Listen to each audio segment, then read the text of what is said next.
Ensuite, d'écouter la voix de la sagesse qui voudrait qu'un dialogue inclusif entre les Congolais soit convoqué pour mettre fin à la guerre dans notre pays avant qu'il ne soit trop tard.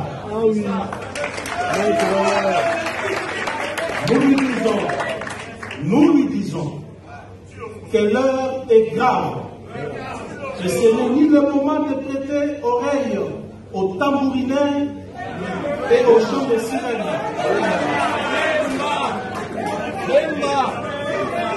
Nous lui disons que l'heure est grave et ce n'est ni le moment de prêter oreille aux tambourinaires et aux chants de sirènes, ni de tergiverser, car notre pays court un danger de balkanisation comme jamais auparavant.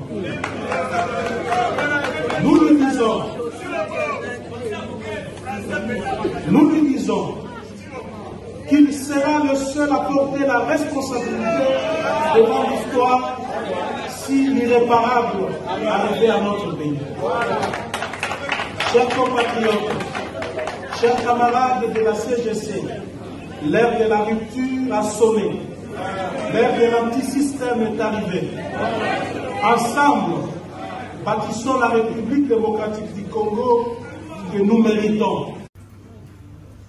Nous fondons une nouvelle expérience politique sur le seul pilier de l'idéologie fondée sur la démocratie, le bien-être intégral de l'homme dans un environnement sain et le bannissement de la domination d'une infime minorité au pouvoir qui accapare les richesses du pays au détriment de la majorité de la population.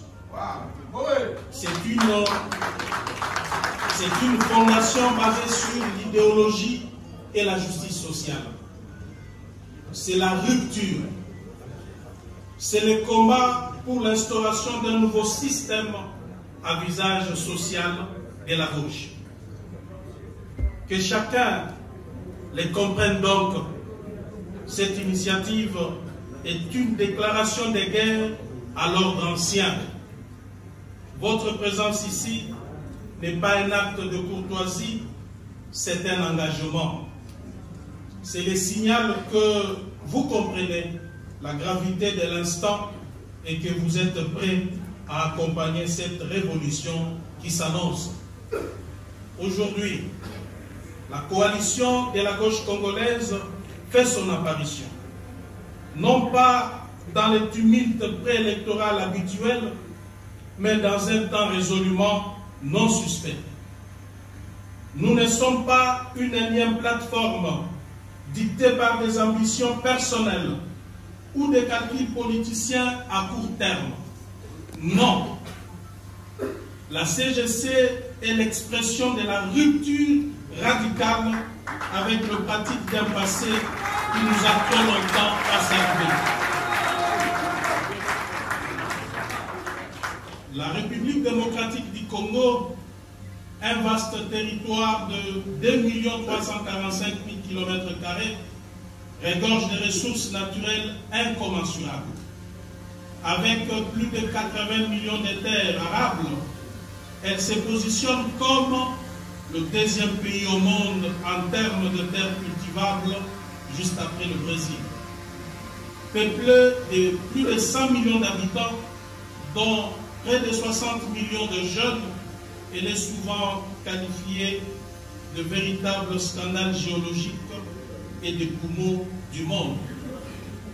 En dépit de ses atouts considérables, et après 65 ans d'existence, la République démocratique du Congo n'a jamais réussi à garantir le bien-être de sa population. Le pays se montre incapable de défendre son territoire, de sécuriser ses citoyens, de les nourrir, de les loger convenablement, de les éduquer, de leur administrer la justice ou encore de protéger son environnement. La raison évidente de cet échec réside dans un système de confiscation du pouvoir du peuple, d'oppression et de prédation. Ces systèmes mis en place dès 1960 par une élite motivée par l'enrichissement personnel, s'est enracinée au fil des décennies sous les régimes successifs, atteignant aujourd'hui son paroxysme. En effet, depuis son indépendance, la République démocratique du Congo a été maintenue dans une instabilité multiforme et permanente causée ou entretenue par sa minuscule élite politique. Depuis son indépendance, la République démocratique du Congo a été plongée dans un cycle interrompu de crises profondes et multidimensionnelles. L'ambition nationale a été systématiquement sapée par un système de gouvernance prédateur, un modèle érigé dès les premières heures de la souveraineté et scrupuleusement suivi par tous les régimes qui se sont succédés. Ces systèmes dont les mécanismes n'ont cessé de desservir le peuple congolais a permis à une élite de s'enrichir au détriment de la nation tout entière.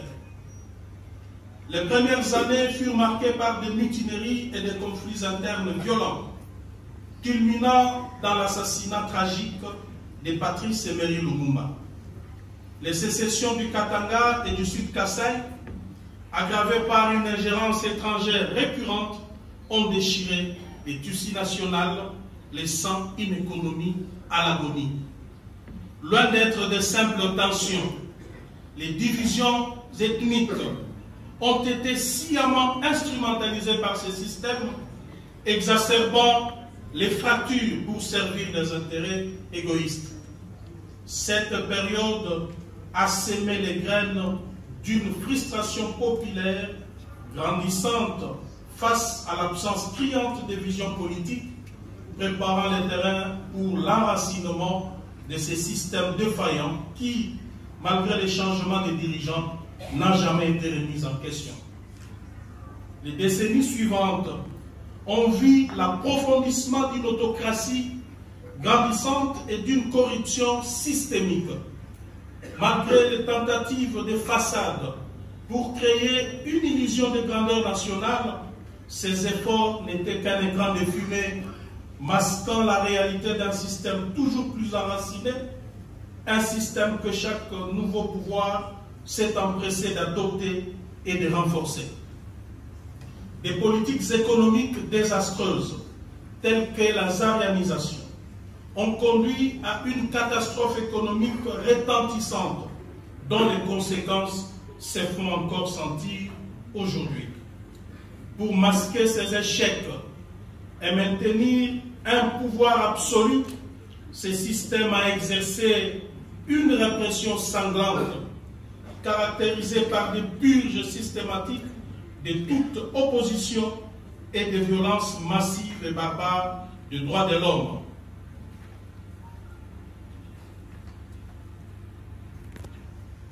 L'extravagance obscène et la corruption effrénée, piliers de ces systèmes, ont gangréné chaque strate de la société, détournant les richesses nationales au profit d'un petit groupe d'individus. Même face aux pressions internationales, les ouvertures vers le multipartisme se sont souvent avérées n'être qu'une parodie démocratique, une ultime tentative désespérée de maintenir le système en place. Les transitions politiques ont rarement apporté la stabilité espérée, se transformant souvent en nouvelle ère d'incertitude marquée par la continuation des conflits et une gestion autoritaire. Le système a prouvé sa capacité à se réinventer, à se doter de nouveaux visages, mais sans jamais changer sa nature profonde. Plus récemment, le pays a été secoué par une instabilité politique et militaire chronique. Des accusations massives et non démenties de fraudes électorales ont miné la crédibilité du processus démocratique, alimentant une contestation populaire légitime de la gouvernance. Les abus de pouvoir flagrants et la corruption éhontée ont révélé une kleptocratie institutionnalisée qui n'est qu'une facette de ce système global. Les conflits armés incessants, particulièrement dans l'est du pays, ont plongé des régions entières dans les chaos humanitaires et sécuritaires. La croissance économique, parfois affichée, n'a été qu'une illusion, un mythe conçu pour masquer l'accaparement des richesses par une élite minuscule, entraînant des disparités sociales abjectes et une misère accrue pour la majorité de la population. Tout ceci est le résultat direct du fonctionnement de ces systèmes perpétués de décennie en décennie.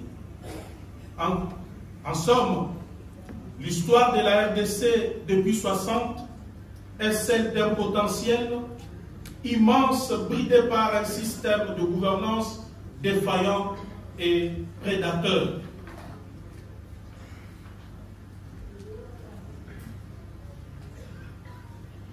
Les caractéristiques principales des méfaits ont persisté, prouvant la résilience de ces systèmes. Instabilité politique chronique, corruption endémique, violation des droits humains, instrumentalisation des divisions et un échec persistant à traduire les richesses naturelles en bien-être pour la population. Ce triste héritage continue de peser lourdement sur le présent. Malgré les aspirations initiales à rompre avec le pratique passé, le régime Tshisekedi, loin d'en découdre avec les systèmes préexistants, s'est accommodé de ces rouages, se positionnant ainsi davantage comme son héritier que comme son fossoyeur. Nous avions tenté, au péril de notre vie et de notre liberté, de transformer ces systèmes de l'intérieur. Cependant, nous nous sommes heurtés à une résistance farouche de ces systèmes, incapables de se départir des antivaleurs qui les caractérisent. Face à cette réalité implacable, la solution se conjugue en un seul mot: la rupture.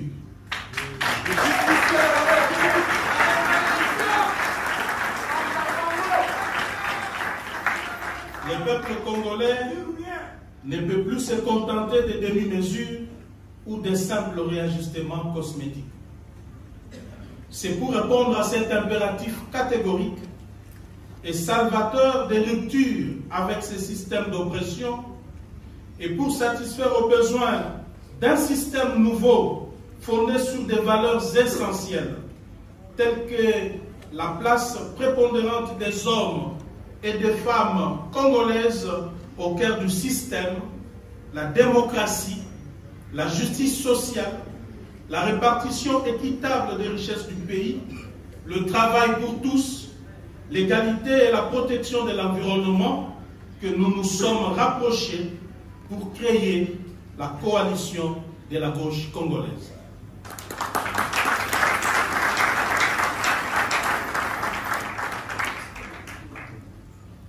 Mesdames et messieurs, distingués invités, l'évocation de ces faits malheureux qui émaillent l'histoire de notre pays était nécessaire.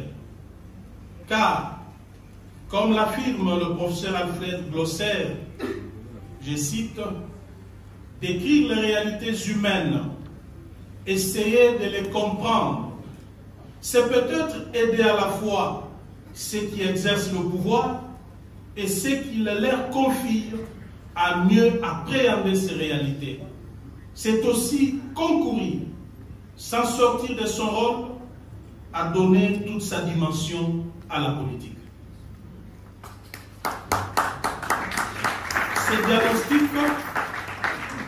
Ces diagnostics nous obligent à faire un constat accablant.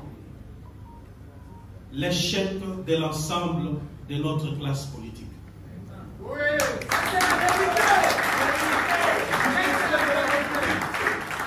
Trop souvent, ces acteurs politiques sont corruptibles ou corrompus, peut-être corrupteurs, détourneurs de fonds publics et parfois même fossoyeurs de la justice.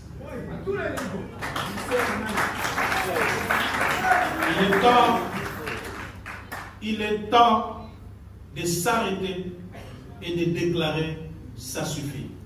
Notre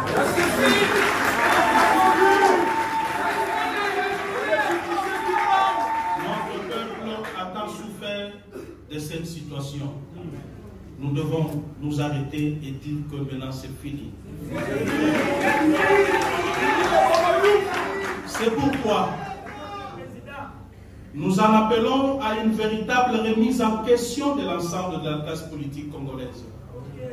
Il est essentiel aujourd'hui de réfléchir à la réelle contribution, à l'impact concret que les innombrables partis et plateformes politiques ont apporté à notre pays depuis 60 ans. Jusqu'à ce jour, le bilan doit être analysé avec lucidité pour envisager un avenir meilleur.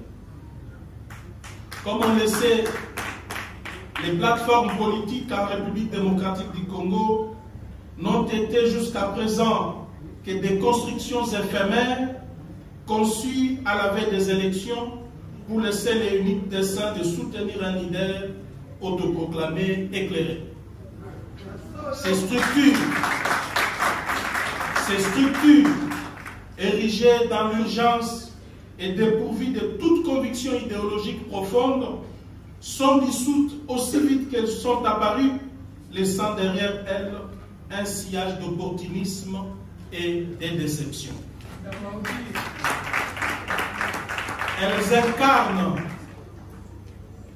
ces structures politiques incarnent la faillite d'une classe politique incapable de s'élever au-dessus des ambitions personnelles et des calculs électoralistes. Fort de ce diagnostic, basé sur l'expérience dans notre pays, la CGC n'est pas une énième plateforme politique dictée par des ambitions personnelles ou des calculs politiciens à court terme venus s'ajouter aux centaines existantes. Non, elle est plutôt l'expression de la rupture radicale avec les pratiques d'un passé qui nous a trop longtemps asservis. Nous naissons des profondeurs de la société congolaise. En dehors des sentiers battus, loin des salons où se décident les destins du peuple sans le peuple, nous sommes l'antisystème par excellence. Notre particularité réside dans le fait que nous rassemblons uniquement des partis politiques et des citoyens qui partagent véritablement les valeurs cardinales de la gauche, comme d'ici haut, je cite, la justice sociale, l'égalité des chances, la solidarité, la souveraineté nationale pleine et entière sur nos ressources, la dignité humaine, la protection de l'environnement et une gouvernance transparente et responsable. La CGC ne se construira pas autour d'un homme providentiel, mais plutôt autour d'un leadership crédible, visionnaire, fondé sur une idéologie claire et d'un programme de gouvernance concret. Nous rompons avec la floraison désordonnée des regroupements politiques sans âme pour construire une plateforme politique solide unie par des principes inébranlables. Notre objectif n'est pas de succéder au système actuel, mais de les transformer en profondeur, de ses fondations au sommet, pour bâtir une république au service de tous les Congolais. Nous sommes l'anti-système. Ne regroupant que les partis, les Congolaises et Congolais qui partagent les valeurs de la gauche. Mesdames et messieurs, distingués invités, chers camarades, dans les jours à venir, la coalition de la gauche congolaise ne se contentera pas de dénoncer. Nous agirons. Nous participerons à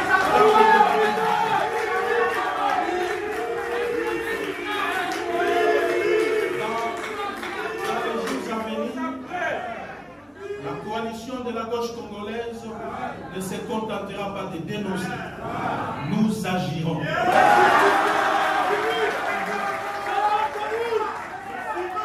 Nous participerons dans les débats publics. Nous présenterons à la nation non seulement un guide idéologique dit précis de la gauche congolaise, mais surtout un plan de gouvernance quinquennale détaillé. Ce plan ne sera pas une simple liste de promesses, mais une feuille de route méthodique, ancrée dans notre idéologie de gauche qui exposera comment nous allons gouverner. Comme dit Sio, le système de prédation, pour assurer sa survie, a d'abord effrité l'État, ensuite l'a complètement détruit. À cet effet, la neutralisation du système de gouvernance actuel passe impérativement par la refondation profonde de l'État. Nous concevons l'État comme une superstructure essentielle, sans laquelle aucun changement majeur ne peut être envisagé. Il s'agit ici de l'État dans sa dimension cosmogonique, c'est-à-dire doté de l'ensemble de ses capacités anticipatives, défensives et réactives. À cet effet, 6 piliers fondamentaux, l'armée, la police, les services de sécurité, la justice, l'administration publique et la diplomatie constitueront sa partie métaphysique.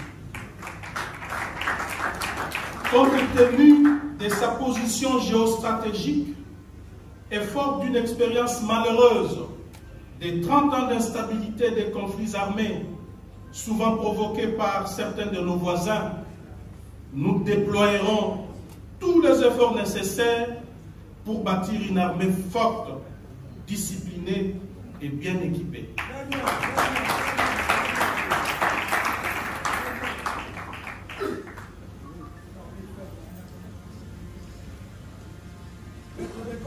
À l'horizon 10 ans, nous ambitionnons doter la RDC d'une force armée comprenant entre 500 à 750 000 hommes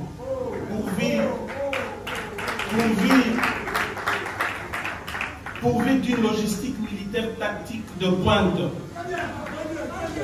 Notre objectif est de construire un État pacifique et hospitalier en plein cœur de l'Afrique, mais doté d'une doctrine militaire ferme. Je cite: tout acte ou déclaration d'un État voisin susceptible de menacer notre indépendance, notre souveraineté, ou la paix et la sécurité de notre peuple sera considéré comme une déclaration de guerre.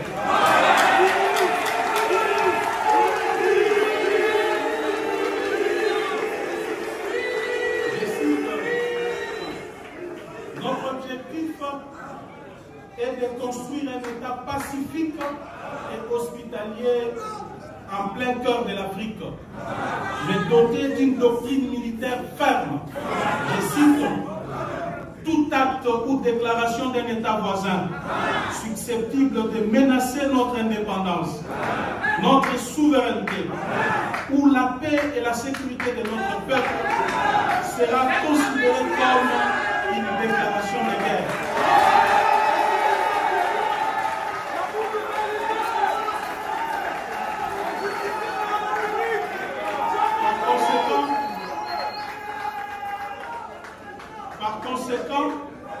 la RDC sera dans l'obligation de mener des attaques préventives pour défendre son territoire et sa population.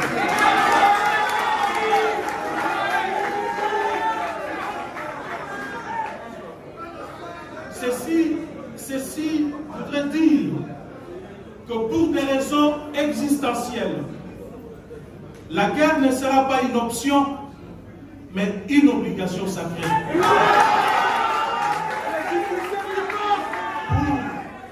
Pour y parvenir, la RDC doit acquérir à l'horizon 30 ans les armes stratégiques.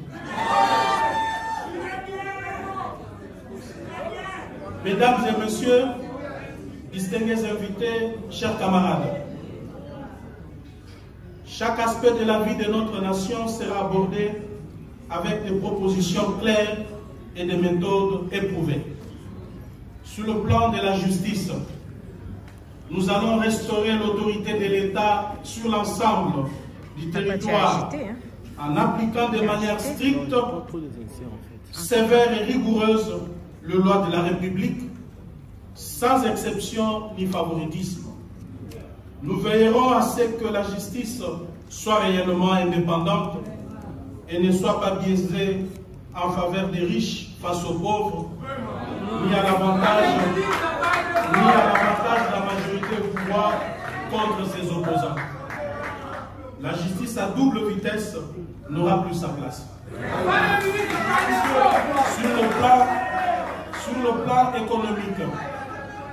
Sur le plan économique, nous allons promouvoir l'économie sociale de marché pour une croissance inclusive, la diversification et l'industrialisation de notre économie. Cela inclut la transformation locale de nos matières premières, la promotion des PME avec un accès facile au crédit,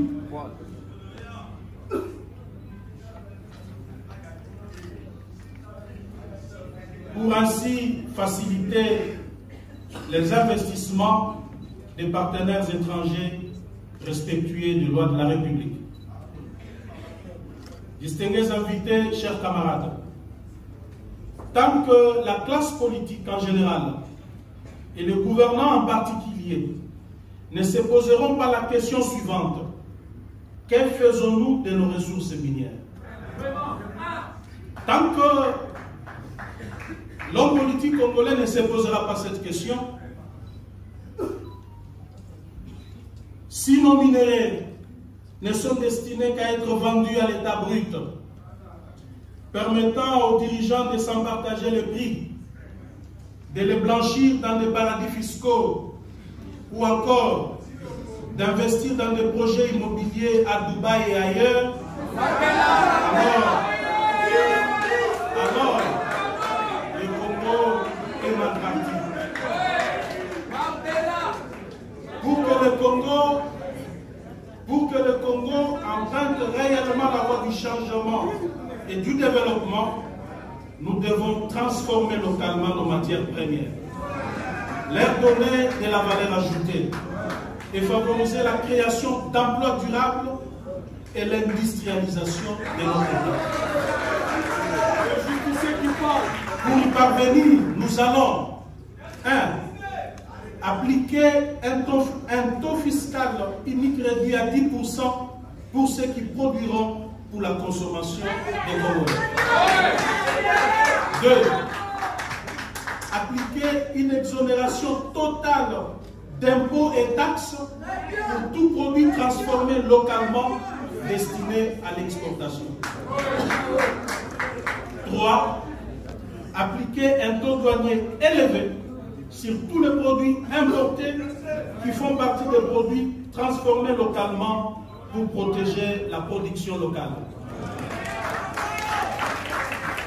4. Imposer une taxe de transformation sur les minerais exportés sans valeur ajoutée locale. 5. Enfin, encourager le partenariat industriel pour transformer les lithium, les cuivres les cobaltes chez nous.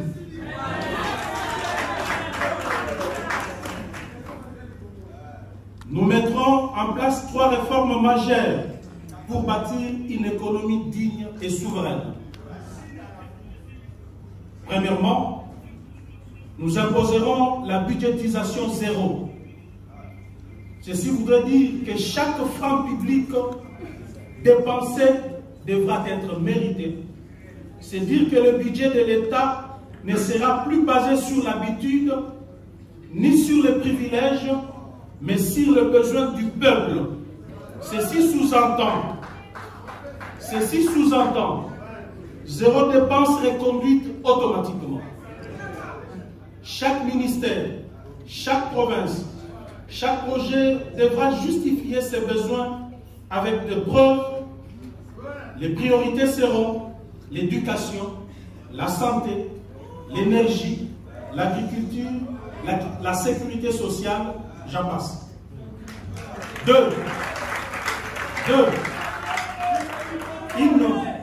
Une fiscalité juste, simple et numérique pour relancer la production. Chaque contribuable aura un identifiant fiscal biométrique. Fini les doublons, les fraudeurs et les fictifs. 3. L'économie populaire et productive. Chaque Congolais vivra de son travail, car nous croyons à la force des bras et des idées congolaises et non aux aides étrangères. Sur le plan des infrastructures, nous visons un développement équitable qui connecte nos provinces, facilite les commerces et garantit l'accès aux services essentiels.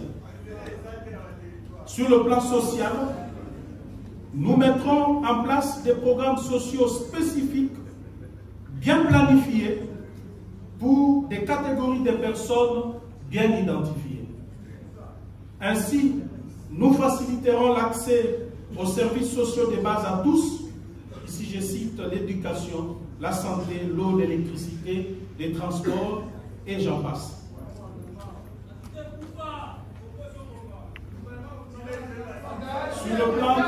Sur le plan diplomatique, nous allons mener une politique étrangère souveraine, respectueuse de nos intérêts nationaux et œuvrant activement pour la paix et la coopération régionale.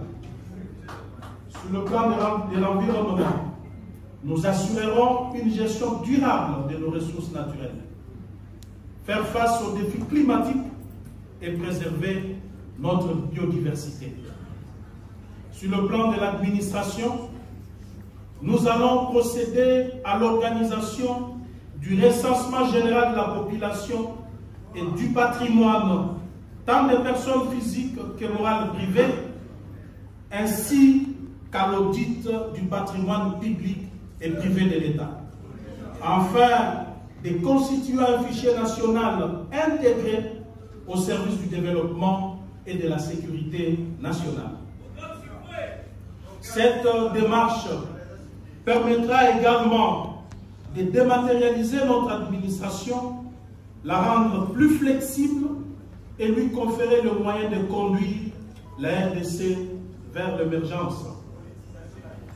Ce plan de gouvernance sera le reflet de notre engagement à répondre à toutes les questions de société sous le prisme de l'idéologie de la gauche.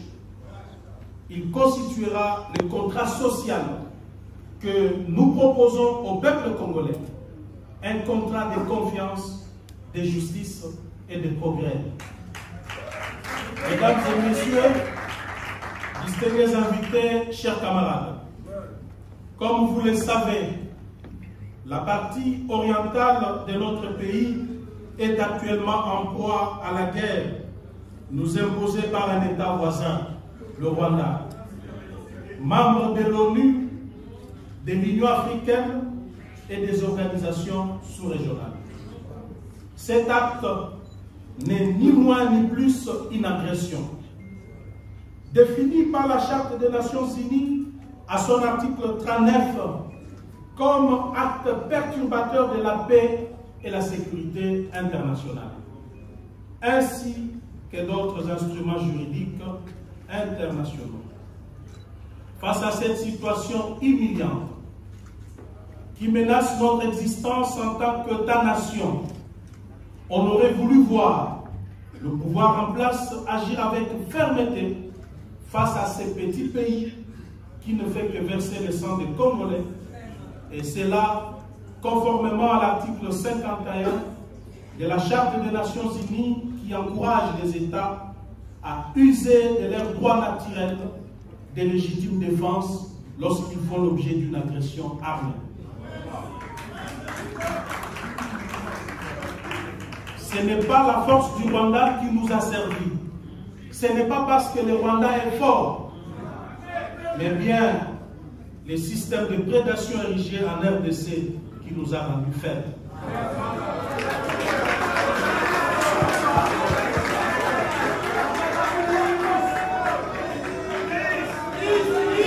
Mesdames et messieurs, distingués invités, chers camarades, face à l'incapacité du pouvoir en place de sécuriser les Congolais, de protéger l'intégrité territoriale de notre pays, et au regard de l'ampleur de cette tragédie nationale, nous mettons aujourd'hui la communauté internationale, et en particulier le Conseil de sécurité de l'ONU et l'Union africaine, devant leurs responsabilités historiques. Ces organisations internationales ne peuvent rester passives face à l'occupation avérée d'une partie de notre territoire par une armée étrangère et face au discours séparatiste visant des résultats incalculables, conçus pour paver la voie à la balkanisation de notre chère nation. C'est pourquoi, élu président de la République démocratique du Congo, je jure solennellement de respecter la Constitution et les lois de la République, de défendre son unité nationale et l'intégrité de son territoire. Dans les jours qui vont venir, vous allez avoir droit à la lecture du programme de gouvernement que nous allons vous lire. Et encore une fois, comme je viens de dire, ensemble, nous nous mettrons à réaliser tous les points figurant dans ce programme. Au nom de Dieu devant lequel je viens de prêter serment, je vous remercie encore une fois pour la confiance que vous venez de me faire et je déclare close la cérémonie de prestation de serment de ce jour. Je vous remercie.